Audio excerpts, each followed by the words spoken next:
Maraming natatawa sa apelyido ko. Sabi nila, palitan mo na kasi dahil masama.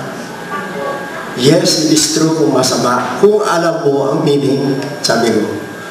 If you know the subject in Filipino, there are two things. We have malumay and dimaraksa. If you get the maraksa, yun ang pangit. If you get the malunay, yun ang perfume. Sabi ko.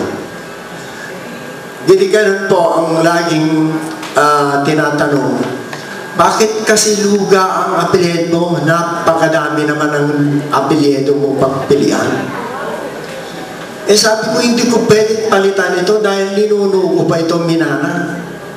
Kung minana ko ito, this is a pressure to me na hindi ko pwedeng itapon. Nakatahi na yan sa aking buto at balat. Sabi ko.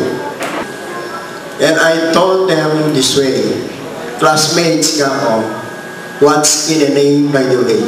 Sabi ko sa kanila. Then from then on, nung nakita nila from the very first sentence, first word, up to the last word, sinabi ng professor, sinabi ko in detail, pati yung question niya, pati yung sagot, tumahimik bigla. Sabi nila, may sinasabi pala itong luga nito. Hindi na luga, kundi luga. So, sabi ko, dahil siyempre, sabi nga ni Kapitan kanina, most of the luga, mapagkumbaba. Kumbaga, hindi masabing nga mayabang. No? So, sabi ko, siguro, merong pinagmanahan doon sa mga mahilig sa manok, sa sabong. Ito yung excellent bloodline na important. Kumbaga, kahit saan pupunta, magaling, excellent. And I can say this na kahit na ang luga is only few, pero may kasabihan nga, alam niya ni Kapitan, kahit kukundi daw, pagka bumangga, parang marami, sabi niya. Yung kapitbahay ko nagsabi, Sir, may luga akong kapitbahay. Sabi niya, tanungin mo nga, sigurado yung kamag-anak ko, sabi ni Colonel. Then we have a lunch sa Makati, ikakilala kami. And then sabi niya, kilala mo si General Emilio? Hindi nga po tapos magkakilala kayo, punta ka ng Cebu, sabi niya. So, yung flow po ng bloodline, talaga yung sinasabi nila na lukso ng dugo, talagang hinahanap niya yung katapat niya. Ganun po.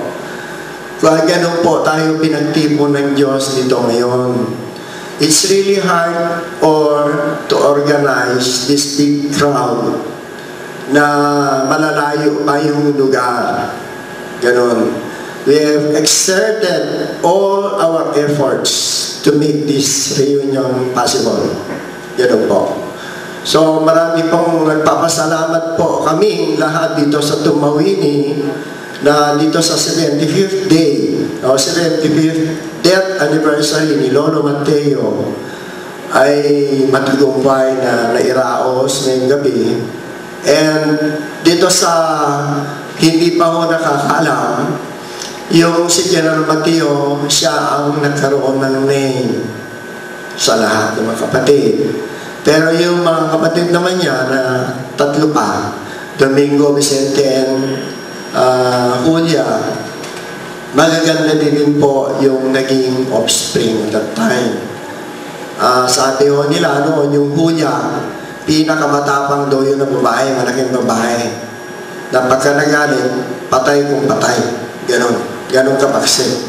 Kaya siguro nasa dugo na ng lugar yan, yung warrior na sinasabi ni Insan Roy lagi, na yung dugo daw natin, warrior talaga.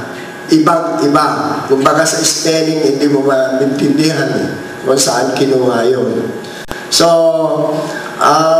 I would like to say thank you again for coming. Nandito po kayo as General Emilio because of some circumstances na hindi ko pa yung maiwasan. Ganon din po si Colonel na sa totoo lang, General Emilio and Colonel Luga are the brains of this reunion. Long time ago, when I was working in Makati, doon pa ho pinag-uusapan itong reunion sa Tumawini. Siguro mga more than 10 years na po yun dito. Pero nagkaroon po sila ng reunion sa Dumaguete. Yun po ang nangyari po noon. So masayang-masaya po na nagkatipon-tipon po tayo. Imagine po natin from America to the Philippines ay very costly. Gayon din po doon sa mga nanggaling kung saan sa bayan.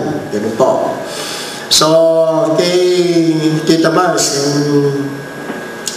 Tita Mirna, natutlantok na yata. Maraming salamat po minsan pa sa Magdalo, kay Victor at ang kanyang may bahay na pinaunlakan po ang ating reunion north to south. Ganun po. At maraming salamat po minsan pa. So, we'll be giving 2 plaques of appreciation for 2 special people. For without this affair, it would not be materialized and it will not be successful. So this plaque of appreciation is hereby awarded to Father Angel Luga, Parish Priest, Our Lady of the Pilar, Church Kawayan Isabela, for taking the initiative of planning, coordinating, and for realizing with finality the second Luga Clan Grand Reunion held at Kamsama Leisure and Recreation Center, Tumawini, Isabela on April 9 to 11.